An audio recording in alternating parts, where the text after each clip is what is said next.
Welcome to the Perspectives in STEM podcast, the podcast from Teach STEM Global, where we spotlight the people, ideas, and stories shaping the future of STEM and STEM education in a movement to bring STEM to every child everywhere. I am Dr. Kimberly West, Teach STEM Global's founder and president, and together we're shaping what's possible. There's some conversations you have with people, and there's some conversations you just feel like when you meet somebody, you know them instantly. And I promise you that this is going to be one of those conversations today. And I'm pretty sure that when you walk away and from listening to this, you'll be like, yeah, I can do more and I want to do more. So let me introduce you to our speaker. Chioma Aso is an engineer, author, and changemaker on a mission to close the gender gap in STEM. She's the founder of STEAM Divas, where she empowers young women by blending STEM with the arts. I meant to ask you this, it's Polymatrovix, correct? It's Polymatrix. It's a combination of Polymatric. poly, math, and mavericks. Okay, above my pay grade, y'all. Engineering, no. Helping robotics and hardware companies go from prototype to production. With a background spanning space, gaming, and manufacturing, Chioma is redefining how the next generation of women leads in tech. So, Chioma, welcome to the Perspectives in STEM podcast. I'm so excited to speak with you today. Well, thank you for having me. I don't think I think you can tell by the smile on my face. I'm like, I am just in love already. Um, so again, thank you for joining us. Can you introduce yourself and tell our audience a little about your background and the work that you do? Yeah, thank you for having me once again. I think you did a fantastic job of introducing me. Thank you. So my name is Chioma Aso, like she said, and I have been in this industry over 15 years. My background is like she mentioned, I've been gaming, I've been in aerospace, I've been in manufacturing, and I have moved all of that into robotics because at the end of the day, I was building automated systems. I've been leading in those roles. And then I have this calling, which is what I call my goal to increase women in STEM. And I have been working through this using STEAMDivas.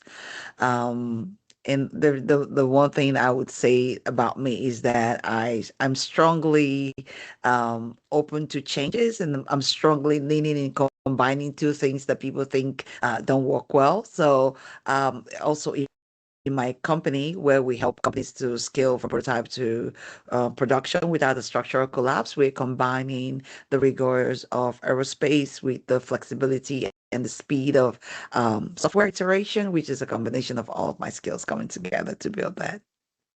I Wow.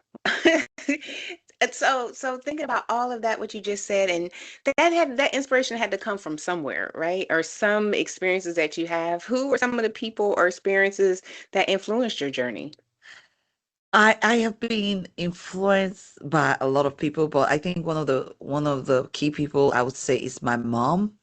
My mom is one of those women that have been an outside of the box thinker. The way that she raised us was she did not limit us to anything. Being in STEM typically was not a career path that most women go into. So growing up, my mom always tell us like whatever you want to do, she would just tell you. So right from growing up, she already told me that I was going to be an engineer, and I saw her making waves and making changes in places that typically a woman would not be in.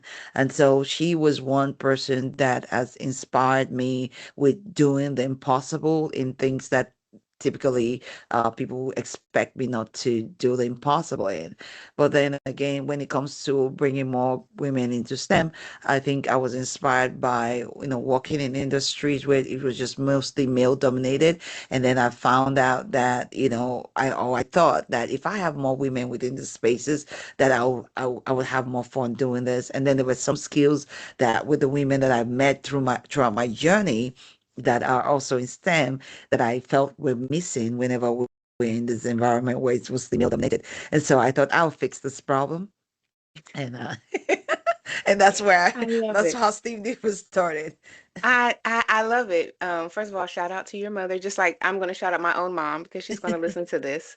And so the power of moms, right? They have this Yeah. ability to see into their children and kind Yes. of put them on the right path. Yeah. So I love that. I love that. So can you tell us a little bit more about Steam Divas and the work that you do with Yeah. Steam Divas? Yeah. Steam Divas is a nonprofit. It's focused on bringing women who typically don't, or girls, who Hmm. typically don't think STEM is for them, and introducing them in to STEM in a way that is not usual. So one of the key ways that we've done that is that we're harnessing the power of arts and finding the things that girls love and then including STEM within it. So I like to think about us like we are the gateway drug into STEM. We get you in with something you're passionate about, and then you find out that maybe STEM really is for you. And I think one of the things I would like to introduce is the idea that STEM is not fixed within the box of what people actually think that STEM is supposed to be. STEM Hmm. can be built in whatever environment. So I like to say you can take STEM into arts or arts into STEM. We don't care as long as you're STEMing. So we are not like expecting everyone who goes through our program to become an engineer or a doctor or anything, but we want them to be wherever they are to understand that they can introduce STEM into it and make changes. So some of our programs that we do are things like designing hairstyles with robotics or learning makeup with about learning chemistry through makeup or learning AI through story writing. So as you can tell, there is the creativity is the core of what we're pushing, but then we introduce the STEM section into it. So the girls typically are not the ones who think the STEM is for them. We do have some of those sometimes, but at the end of the day, we have a wider range of women and girls who join us in what we're doing. Okay, I'm just my own curiosity. Tell me more about the robotics with the hair. Like, what are you doing with that? So we're looking at the future of hairstyling. Okay, listen. Well, actually, what one thing I like to do with the girls is I like them to come up with their own creativity so that they can have Yeah. ownership around their design. So one of the things that I did was we taught them how to use servo motors. We taught them how to use LEDs. Taught them the basic around that, and then we provided the tools, hairstyling, mannequin, and tools that are used to style hair, and we told them to design the hair the way that they want to. And you'll be shocked how creative these kids are. I go there to learn from them, to be honest. And Mm. I had a girl make a hair that was like a cuckoo clock. I had one make the hair that could spin. I had, one do all kinds of things. I do have videos of this online on our YouTube Yeah. channel, and you can see them giving a presentation around the concept of their design. So you know that they put in a lot of thought behind it. So what I did was instead of them getting bogged down with too many details about, what the schematic looks like and all of that. I just wrap this up into some easy to learn piece and show them like, okay, this is how you get LEDs on. And they start asking you some deep scientific questions. And so I start deep diving based on their areas of interest. So you find out that you open up doors for them to look into STEM more ways than just coming and say, hey, let me show you what the servo motor is and all of that stuff. I tell them you can use this to build something you like. And because of they like what they're building, their curiosity expands even more around things like STEM. Yeah, I love that because yeah, you just give them the resources and say go and let Yeah. them be as creative and innovative as their minds will allow them to be. I love that. I would like to do that. I'm like, wait a minute. So as the whole time you're talking, I'm going, what could I do? So I really like that. So it was STEAM. We often talk about STEM, right? But you all are STEAM divas and you Mhm. combine STEM with the arts. Yes. So Why do you think that creativity is such an important component of innovation and problem solving?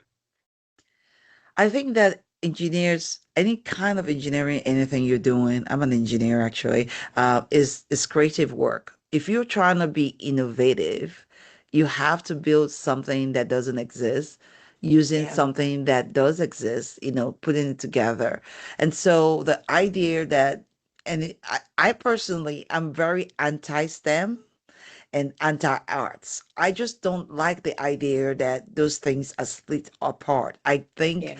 there might be some historical context behind that. I have my own conspiracy theory behind that.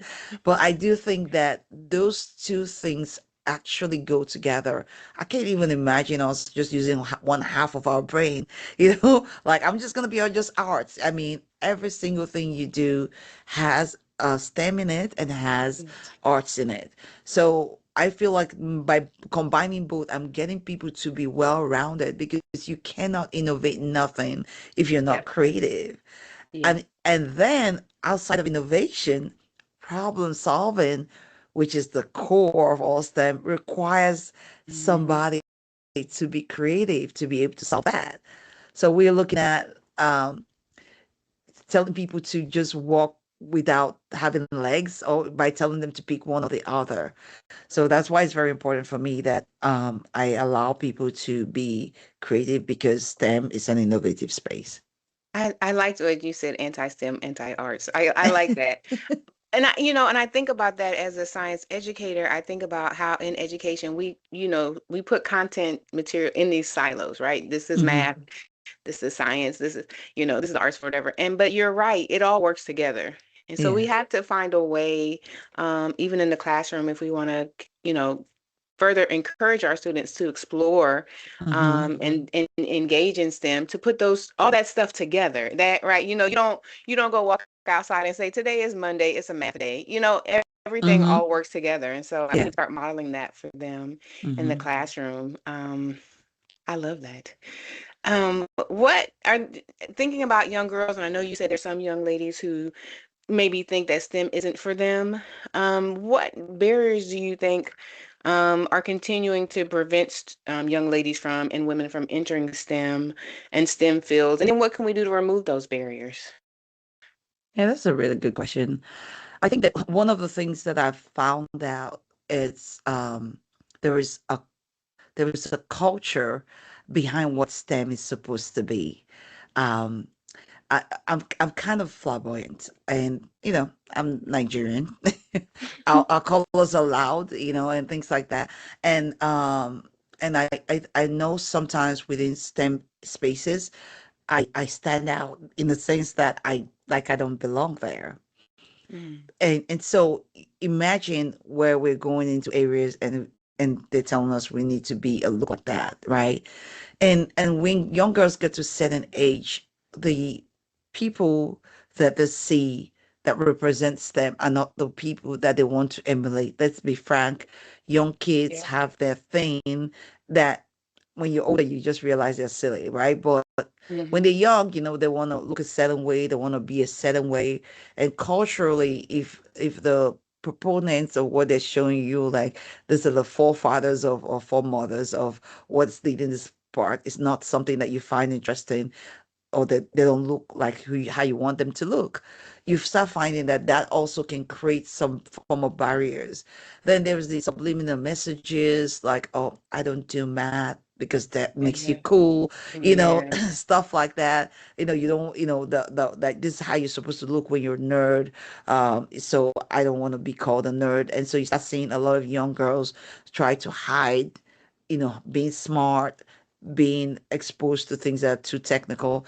And then there's the other part, like when you get into these places, you're the only girl, and you're in this environment where just because you're a scientist does not mean you stop being a woman. And Right. and then you're in this environment where they're mostly guys and they're trying to eradicate all your feminine area. Look at it like a Hmm. weakness, look at it like a problem, and no rules or regulations are put around ways to protect you to be yourself 100%. So now we're creating environments that are not conducive Right. for young girls to grow in this environment. So someone as grown as me, I can show up somewhere and and you hear comments like, "Ah, I don't know where you find the time to do your makeup." I'm like, I'm just efficient with managing my time. Right. I I'm didn't know it was that efficient. serious. I Yeah, mean, I'm efficient in managing my time. I can do the job and I can also, put on makeup and show up the way I want to show up because this is something I'm comfortable with. But then you find out that if you're not someone who has that kind of mindset where you're hearing those kind of things, you now say, oh, maybe I have to be this way to belong. Those are subliminal messages, right? And I also have given some bad advice at some point in time when I had mentees and I'll tell them deepen your voice, so they will hear you more like a guy. And so telling the men to learn how to listen to women's voice because some women have a way of telling stuff around stories. It's yes. not always cut and dry, and that's beautiful too. So when you think about all of those things where the strengths that women are bringing into STEM are viewed as problematic, you're already discouraging the girls from wanting to be part of something because when they go in those environments, they don't feel like themselves, which is part of the reason why I'm always like I want it to be female leading. I encourage anybody to join us, but most of the things I always try to center around girls because I feel like when you go into that environment and they're mostly girls, you feel a little bit more relaxed. The girls feel a little bit more relaxed, and Yeah. when the boys come there, they start learning how the girls how to operate within girls and even maybe respect them, with the way that they do things, which might be Hmm. significantly different from what the way they've learned how to do things. And then one of the biggest things that I feel like is even problematic is the pipeline is leaking. So after we finally get those young girls through STEM into Hmm. the job force, the environment is even less conducive for them. Yeah. So you start seeing a lot of women start out and then they're like, I'm just gonna leave because this environment does not support my rights to have kids. Because they're like, Yeah. well, hey, Tommy is coming into work. Why you, wanting to take Right. the baby to work? I mean, these are things I've heard before. Like, why Right. you're always the one taking the keys to the doctor? Things like that, right? And so most times mothers are in situations where they're forced to pick between, their job or, Yeah. and when you're in an environment where there's a lot of women, sometimes it's great, because you understand she has had a baby. But when you're in an environment with a lot of men, they have wives who probably don't have any of the, maybe they don't work or they don't have to deal with some of this. Then the expectation is like, yeah, both of you are working on the same level. Why are you not, Right. and then you start Exactly. seeing things like where the person's salary gets affected, their respect gets affected. So women just jump out of it because it's not really worth the stress. So those are two things I can categorically say from my own experience. Yeah. Like, that causes a lot of women not to remain in STEM. Yeah, and that's sad because women, as you mentioned, we have that kind of special gift about us, right? Like that Hmm. we see things a little bit differently, and we have a Yeah. different gift that we add to the world. And so the fact that sometimes we get pushed out of it is very discouraging, especially you Yeah. worked hard, you've gone to school, you know all the things, Hmm. and you just yeah, I want us to continue to have like conversations where we can continue to not only get you in, as you were saying, but like Mm. support you along the way, Yeah. to encourage you to continue to further your career. I want to ask you a little bit about your engineering company. Um, and I'm gonna get the name wrong again. Polymatrix. No, you tell me if I'm wrong. I'm okay if It's I'm wrong. Polymatrics. I was trying to be Polymatrix. cute. Now I kind of made a hard name.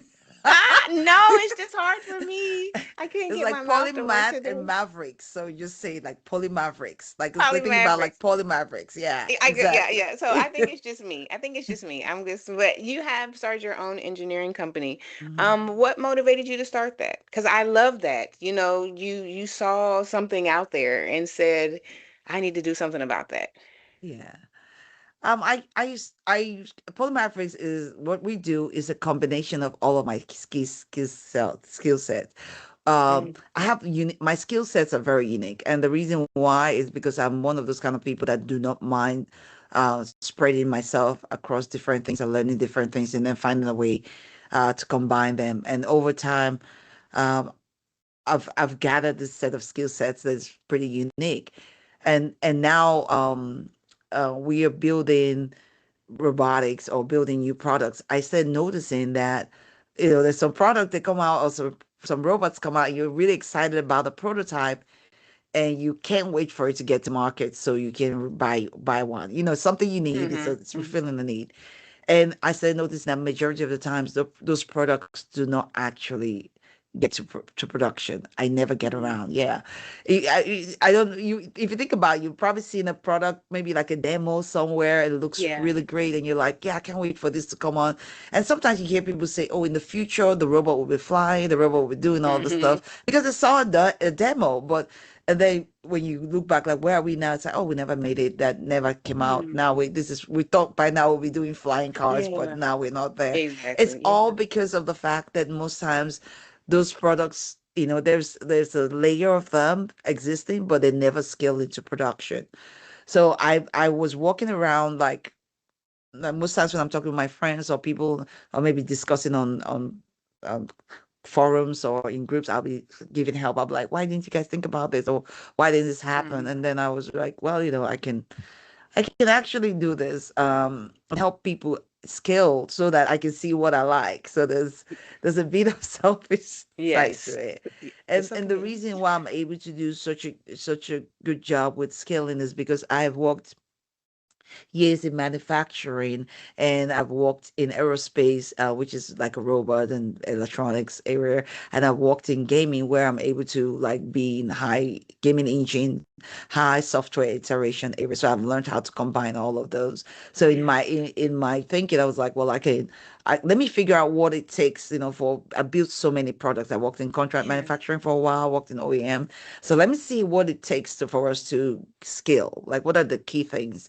And so I came up with this five pillars, proprietary five pillars that identify the skill. For you to make sure that your product is able to scale, you have to make sure those five pillars are standing real well, which was like architecture, sim to real, any form of simulation, validation and verification, manufacturing and supply chain, and also one thing I know most people don't think about is how the model of how the company works. Like, and that came out Yeah. of my own leadership skill. I did study a lot of leadership on how to get people from point A to point B. I even wrote a book about it, which is Unlocking the STEAM Divas. And so I put Yeah. all of those things together. And so when I'm working with a company that's like still in demo mode or still have a prototype or something, we look at those five pillars, identify where it's weak. We give you ideas on like, okay, be aware of those things. Not because we want you to fix it right away, but more like it helps you with your planning. Like, you're aware Right. that I before we go to this next place, I need to make sure this is patched. And we're not only telling you what's wrong, we're also telling you how this is going to fail, and when it's going to fail over time. We have an engine that does the calculation for Mm. us.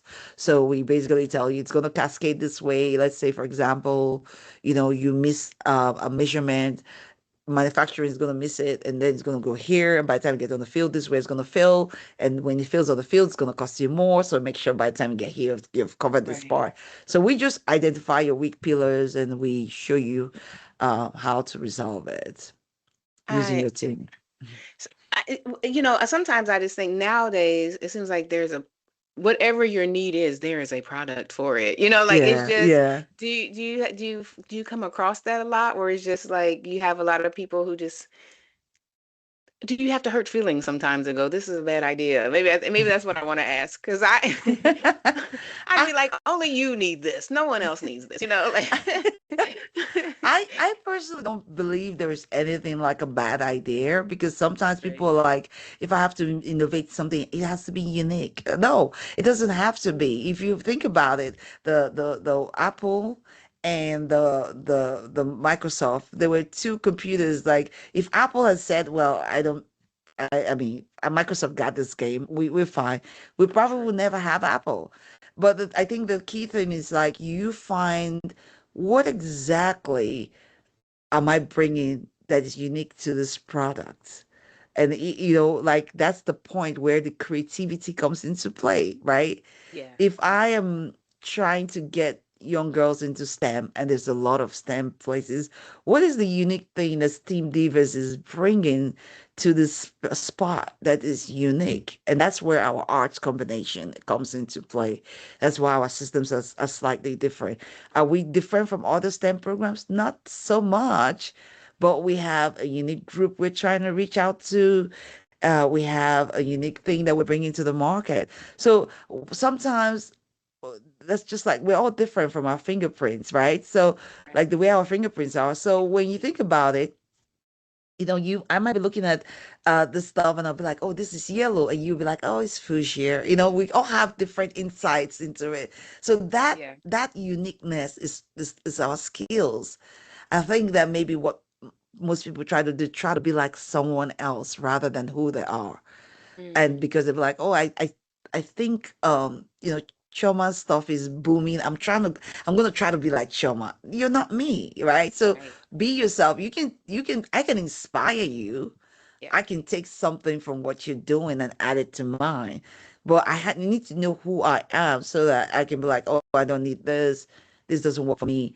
This is kind of like my niche. Yeah. Sometimes uniqueness can be removing, uniqueness can be adding, but just Yeah. whatever it is that's uniquely you. So there's really no bad idea out there. It's Yeah. just like, are you making it your own? Are Yeah. you, and no I matter how love crazy that. you are, you have a crowd somewhere. That's the truth, though. That is the truth. I mean, I just no, and not to say I agree. There are no bad ideas, but I just love that you it's kind of like, when sometimes when people come with something negative, you have to turn it around to something positive. I love that. And just like, yeah, I just love your perspective on that. And I know you mentioned your book. It's the Unlocking the Team Puzzle, correct? Yes. Can you talk a little bit about that?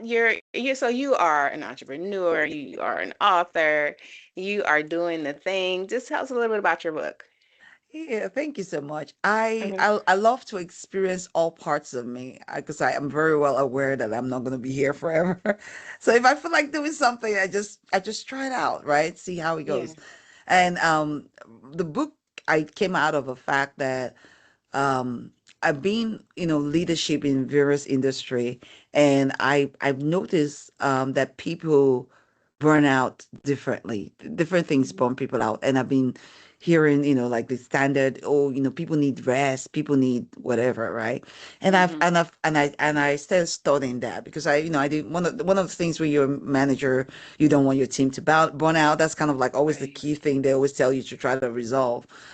And studying that, I recognize that people have different productivity personality. Hmm. It's not the same as one of those personality tests. No, it's not. It's like when it comes to building or producing something, what behavior do you take? And it varies from place to place. Like it varies on Hmm. product you're building, it varies where you are. And I recognize there are three productivity personality. There is the early starters, and those are the people who, if you come into and you say, hey, this is what we're going to do, they'll be like, yeah, that's good. We got it. Let's go, right? The early Hmm. starters. And then I recognize that there's also the deep divers. Those are the ones that be like, hey, wait a minute, before we start, building stuff, let's go into this and make sure we have clarity on what's in these books, right? And Hmm. then the final finishers, those are the ones that's like, we this is not how we usually do it. They're very slow to get to it, Yeah. but eventually, when they get there, they're the ones that take it to your clients. They're the ones that you're like your evangelists. They're the ones that stay longer, making sure the product is being evangelized well, and they are the ones that also take like lesson learned. They're the ones that you can go for historical data so you don't make the same mistakes again. And each one of these personalities is very important. They have their strengths, they have their weakness, and they all work together. So in this book, I just kind of like explained what the productivity personality is. And I'm going to come up with two more books, and I'm going to revise the first one where I'm going to Okay. explain like how you can manage those different personalities whenever people are expressing it, and how a company can have the right team built around those productivity personalities. Okay, so is that like breaking news that you're announcing there's going to be two more books and you're revising them? You're revising. I love it though. Yeah, yeah. No, that's wonderful. I mean, I'm just thinking, even as you were talking about the different personalities, I was kind of seeing where I kind of fit in. I definitely would like to. I definitely should give that a read. Yeah, yeah. It's kind of like in marketing where you have the different types of buyers, right? You have like your early Yes, adapters, your late, like kind of yes, like that, yes, and where they fall along that yes. that kind of bell curve of your consumers Right. out there. And here's Yeah. the thing, that's very important that you notice that you're really smart, is actually came from that. You know what I Okay. mean? It's the Yeah. whole marketing concept. But if, Yeah. but that no that same behavior translates in when you're pitching anything. Yeah. Because remember, marketing, you're selling an idea, you're selling Yeah. something to people. And so whenever you're trying to build anything, you're selling that to the people who are building it. Yeah. So if there are gonna be people who are gonna be your early adapters, and those are your early Mhm. starters. But in this context, when it comes to productivity, there are some productivity behaviors that affects, early starters. Like if I'm if it's something that I'm knowledgeable about, if it's something I'm comfortable with, I would definitely be an early starter, Yeah. which is, Yeah. Yeah. expected. Yeah. I want to jump in there in the beginning. Yeah. Exactly. Yeah. I get that. Yeah. And I would say, listen, I wasn't always a science educator. That's I have a background in marketing. So that's why I was like, that sounds really familiar. But yeah. So, So so, now you see how being in arts and STEM can combine. yes. I'm telling you, you Perfect. gotta combine the Yeah, whole thing. you have to put them together because you're right. It takes both sides of the brain. You can't just Yeah, function on that one side. yeah, And yeah, because again, even just when you were thinking about the arts and the STEM, I'm just thinking about even in the marketing, like the packaging, the even, like what is it going to take yeah. to get somebody to walk by and go, oh, I want to buy that. So Exactly. that's that, you can have the STEM component, the putting together of the product, Mm, but then you also have to have that other side too, right? the Where you have human to get interaction. people. Right, Yeah, exactly, exactly. And so both sides are needed. Both yeah, sides are definitely needed. And that's encouraging me too, because even though we're a STEM organization, right? Including more of the arts. yeah, And just thinking about, and I think about even with students, it doesn't have to be anything like difficult. It can be going outside and drawing observations. We're sitting in nature, we're at a yeah, park. What do you see? Because kids nowadays like to draw. Um, yeah. they do. And it's those type of things that it doesn't, again, my goal is it doesn't have to be difficult or expensive. It's Yes, everyday practical, and yes, then you see it in your everyday life and yeah, doing it like that. So I love that. Yeah, yeah. See, we got that connection. We got that connection. So thinking about educators, what would you encourage educators to do to encourage, and to teach their students these skills that they need to be successful, not just in STEM, but also STEAM. yeah. What would you speak to say to educators? Yeah, I think number one for me would be STEAM. You got to combine both. Mm, That you're not building you're not building for robots, you're building for humans. So the human yeah, aspect has all been trapped in arts anyway. So you have to yeah, pull that part, like you mentioned, like the whole packaging idea. How when you make things very modular, how are people going to accept it? What does it look right. like? I don't want my robot to be mean looking. Like those are actually skill sets that's been integrated now, and because they never really integrated them early. You're saying they're gonna go get someone from a different field, and they feel completely lost within the STEM field. So right now, I mean, speaking of the future, I think we're looking at AI, if we're looking at robotics, Yeah, those things require human interaction. So we need to start improving that idea of making sure STEM is integrating all of the arts into it. I yeah, think another thing I like to tell people is one of the skill sets everybody needs to have an experience with is learning how to fail. I think a lot of yes. times a lot of people are so uncomfortable with failure, and that limits people. And the reason why I'm able to do so many things that looks like they don't even combine is because I'm not afraid of failing. I actually Mm, have a comfort level with it because I learn more within that period that I'm struggling to figure out what's wrong. And I think that when you are trying to get kids to be innovators, to stay within STEM fields, you have to get them comfortable with failing. There's nothing horribly wrong with Nope. failing. It's just what do you do after you fail? If you stay put and say, "Oh, this is it," then you actually fail.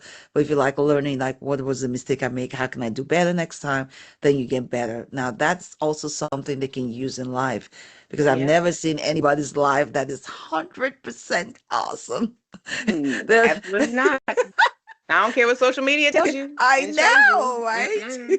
I've never seen anybody who's always been right. And Yeah. so it's something that we all have to get confident with. So I think as a teacher, that's something, I feel like that's something we have to figure out how to integrate that into a daily learning process. How do we put students in areas where they can fail, learn, and grow? Because I know in engineering, which usually was in a lab. So when Yeah. we do our project, we all start getting comfortable with filling our project. So you start seeing that engineers know subconsciously or consciously that it never works well the first time. You Yeah. never learn anything, right? So even the whole idea worked in the lab, you take it out to the world, it fails. So those are some Right. of the things that I feel practical. Those are practical things that is very easy to integrate with getting students to be prepared, not just in school but also in life.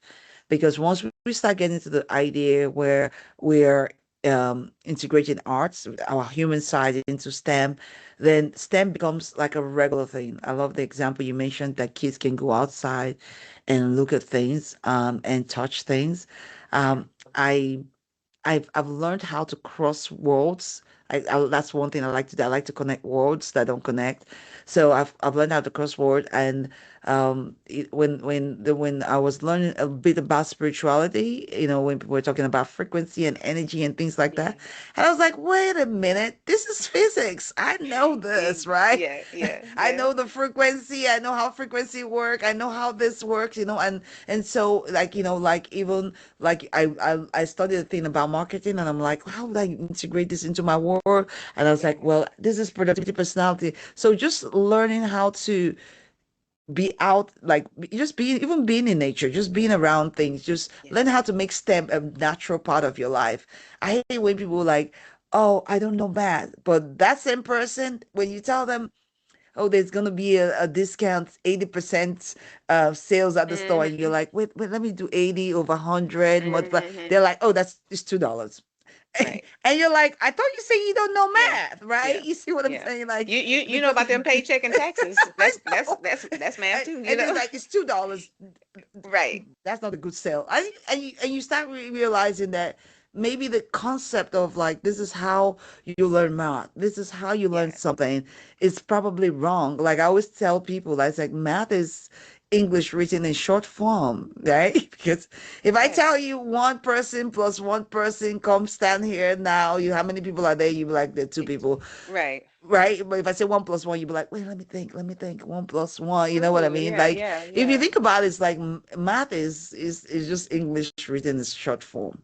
Yeah. Oh, I People love don't it. think about it like that, but it's true. No, I I mean, mean, that's but it makes sense, right? It does make sense yeah, if you put it in that way. You are more yeah, likely to easier say to people instead of going like you said. It's kind of like it's yeah, like you gave them the visual, especially if it's like you're a visual learner. You yeah, gave them the visual to put the exactly. picture together to help them Yeah, understand it and process it better. So yeah. and I think I love that fail, learn, and grow. I think you know listening to your response, a lot of educators are clapping, and will be clapping because unfortunately, we kind of are in this space now where students don't know what it's like to fail. They're given, and I'm not saying this is anything wrong with it, but when you're given multiple opportunities and you don't understand the reasoning behind the given the multiple opportunities or Hmm. really putting forth the effort to learn from the failure, Hmm. um it's kind of challenging. I tell kids all the time, it's okay to fail. I do every time, every Hmm. day. And again, that's how you learn. I mean, if Hmm. I said, even the basketball players, they're not going out, your football or whoever you look up to, they're not going out Yeah. and the first time getting it right. So Hmm. that failure is something that we have to learn to Yeah. live with, as you said. And unfortunately, I think in some spaces we don't get it. Our students don't get enough of that. Yeah. They don't, you know, they may, I've had students before, you know, they earn a bad grade and then they just want to shut down. And you're like, Yeah. no, why? You know, I understand you're thinking my parents are going to kill me. You know, I Yeah. studied for this, but guess what? Just take what you know, figure it out and then Mm-hmm. try again. And so, Yeah. and that's the model. And like you said, that's just not a STEM or a STEAM thing. That's like you said, a life skill that Yeah. we all have to learn from. So I would agree with that.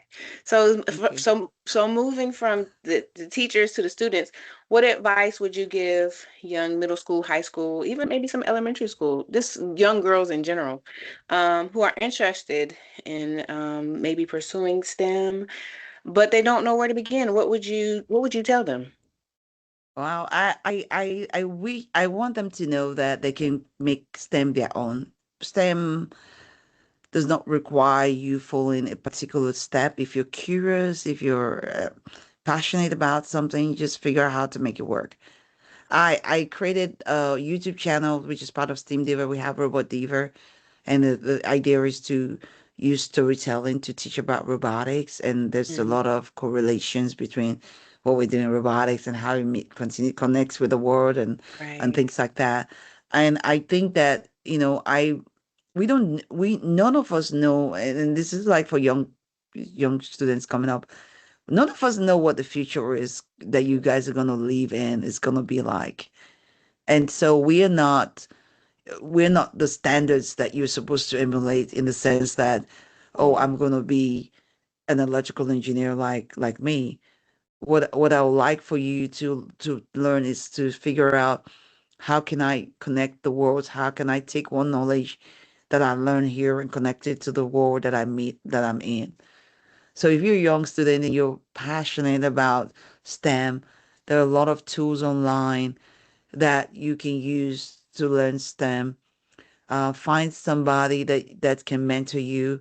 If you don't know how to find somebody, connect with me on STEAM Divas. We connect students to other mentors. Um, Also, practice, build something so you can fail at it. Yeah. If you want to be a doctor, and Hmm. chemistry is something you're going to learn, experiment with some chemistry stuff, something cheap, orange or whatever, have it fill, get a better understanding of maybe I put too much acid here, maybe a little less acid, stuff like that. Hmm. So you can start getting an idea of what you're actually doing. For me, I'm a hands-on learner. I have to do touch the stuff. And I think that, some people are visual. So if you figure out how you learn, there's nothing wrong with that. I know some Yeah. people are like, oh, you're not a real reader if you're using Kindle or Audible. I don't believe that because my brain keeps this knowledge the same Yep. way. So find what works for you, but chase what you're passionate about. Don't want to be an electrical engineer like me. You can be a makeup artist that finds the way that we can swap our faces with your Yep. technology. Who knows what the future is gonna be? Like, Yeah. just be passionate about that which you're passionate about, but don't try to squeeze it into anybody's box. Don't try to squeeze it into my box because you're trying to be like me. Don't try to squeeze it into Dr. West's box because you're trying to be like her. Put it Yeah. into whatever shape and form you like. And once again, be willing to fail. Try something new. If you try something, it doesn't work out, try something new, but keep your passion. Yeah. If you're passionate about building houses, keep that. You can start with Legos, you can start with something else. Like, don't let anybody define what STEM or STEAM is Yeah. supposed to be for you. You can make it your own way. Who knows, in the future AI might be an electrical engineer and you guys can be building something different, right? Hmm. So just chase your passion. Yeah. The little girl in me is so encouraged by what you said because when I was a student, those weren't conversations that were had, right? You didn't necessarily have that type of encouragement to build your own path. And so to Mhm. hear you share that with young ladies who may be listening it really means a lot because it is something that I think to myself, I wish I would have had that kind of encouragement. And that's something that we need to keep encouraging our young people to understand is that you have the power to choose your own path and don't That's let true. anybody stop you and tell you otherwise, right? That's true. So what's next for Steam Divas? What are y'all doing next? Any fun activities? Any you going anywhere? What are you doing that is going to continue to move the movement of encouraging young ladies to go into to pursue STEM? Well, Steam Diva is going global Yay! because we realize that just being in town is not really reaching as much people as we want to reach. So we are going to be doing more of what we're doing online as opposed to in person. So there will be a lot of online events and we'll Hmm. provide the tools for you to purchase, have it at home so you can follow us through the experiment. So it will be more like you're in with us and you can ask us questions and we're there with you. So Steam Diva is leaning heavily into more of an online stuff. We want to be able to reach children in Africa. I know we just talked about Ghana, Yeah. want to reach children here in the States and in remote locations.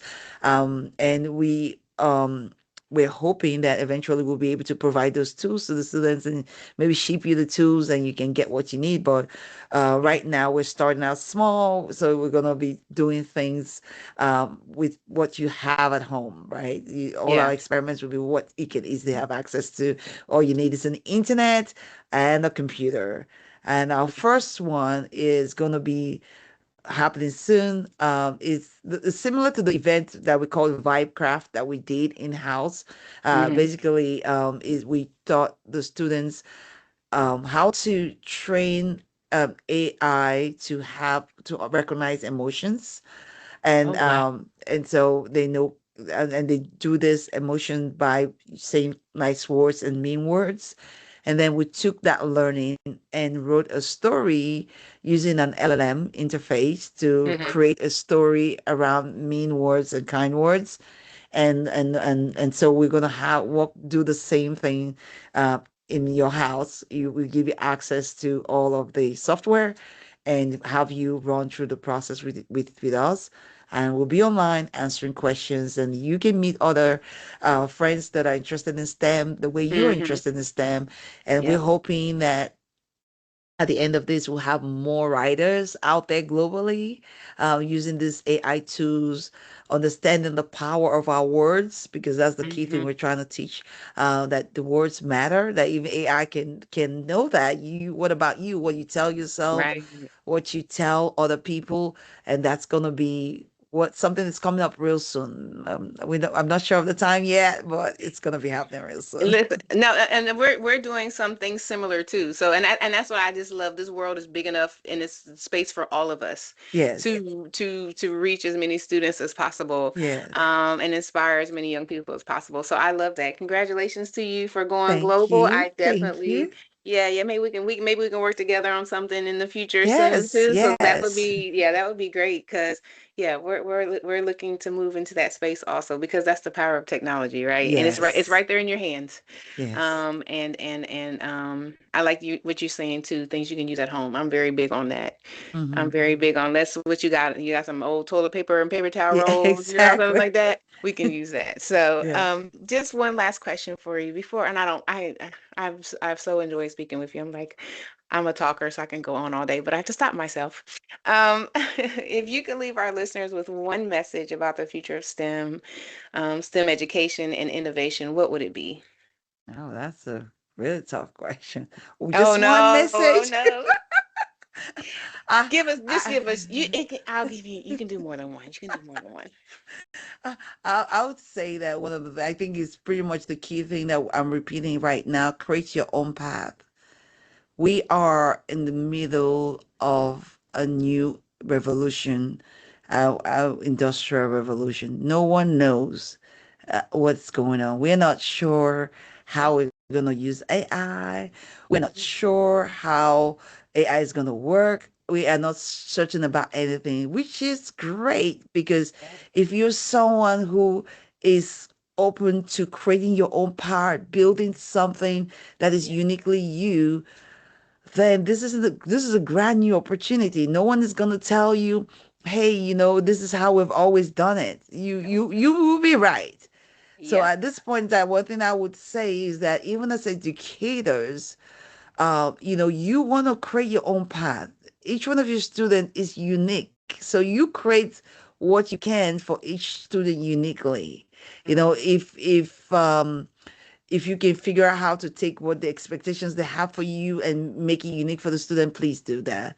Yeah. One day we can all be copying you, be like, oh yeah, maybe this is the best way to do it, right? Yes. Yes. And then if you're an innovator, there is no wrong idea right now. I mean, at this point in time, you can try whatever, you know, Hmm. just so go ahead and create your own path in your innovation. And if you're a student and you're like, yeah, I want to be able to, do my writing, while at the same time I want to still be in STEM. You don't have to pick one. You can do both. I'm an author. I'm also an engineer, and I have run a nonprofit that I do makeup and hair. So just think about the possibilities for you all that's coming into this new revolution. It's endless. Don't worry about what people are saying about, oh, AI is going to take our jobs. AI is still learning. You guys are the future. You have a unique perspective nobody else in this world has. So what I'm going to tell you is build your own thing. Create your own path. Yeah. Yeah. I think that's the best takeaway. Create your own path. Because you're right. This is the time to do that. With so much Mm, innovation and new things coming online, definitely create your own path. Is yeah, that's a powerful word right there. I thank appreciate you. you. And I can't thank you again, Chioma, for being here, for sharing your wisdom and your expertise with us. How can our listeners connect with you? Oh, this is great. So I'm online. I'm on LinkedIn. I'm on Steam Divas. Personally, I'm on LinkedIn. Steam Divas is on LinkedIn. Steam Divas is on Instagram. Steam Divas is on Twitter. But I think of our favorite place where we like people to connect with us is on our website, steamdivas.org. Just reach out to me anytime. You have questions, you want to be a mentor, you want to be a volunteer, you can volunteer with us online with all our online global stuff. Please sign up. Your parents, you have a child that is not a girl, you can sign up as a parent and use some of the tools we provide for you. You're a student and you want to sign up. So we have all of that on our website, steamdivas.org. That's the best Okay. way to reach me. But definitely I'm on LinkedIn. If you want to follow me on LinkedIn, that's awesome. You can see some of the things I post. If you follow our Steam Divas page on LinkedIn, yes, definitely you can learn so much more from us. Okay. And then where can we get your book? Where can, is your book My also book on the is website? my Okay. book is on Amazon. You can go to Okay. my author's page, which is my first name and my last name, Chioma Aso dot com .com. Definitely you can find the link to Amazon. My book is only on Amazon for now.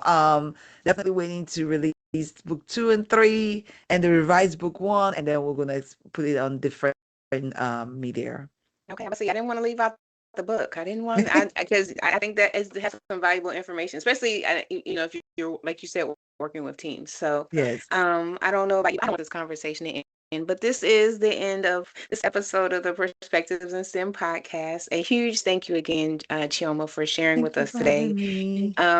And so to our listeners, if this conversation sparked something in you, I know it did. You can't tell me it didn't, because it did in me. Do me a favor. Please subscribe, share this episode with a teacher, a student, a STEM professional, an artist, anybody in the arts, anybody really, who needs to hear this powerful message and information that Choma just shared with us today. And please be sure to leave us a comment. And be sure to subscribe so you can get future inspirational episodes just like this one. So remember, every child deserves the chance to explore STEM and STEAM. If you'd like to be a part of that mission, please visit us online at teachthemglobal.org to learn more, to volunteer, or to donate. I am Dr. Kimberly West, and until next time, I'm going to always encourage you to keep exploring, keep questioning, and keep building a brighter future, because we genuinely and truly believe that STEM is for all, everywhere. Thank you again, Choma. I appreciate you so much. Thank you for having me.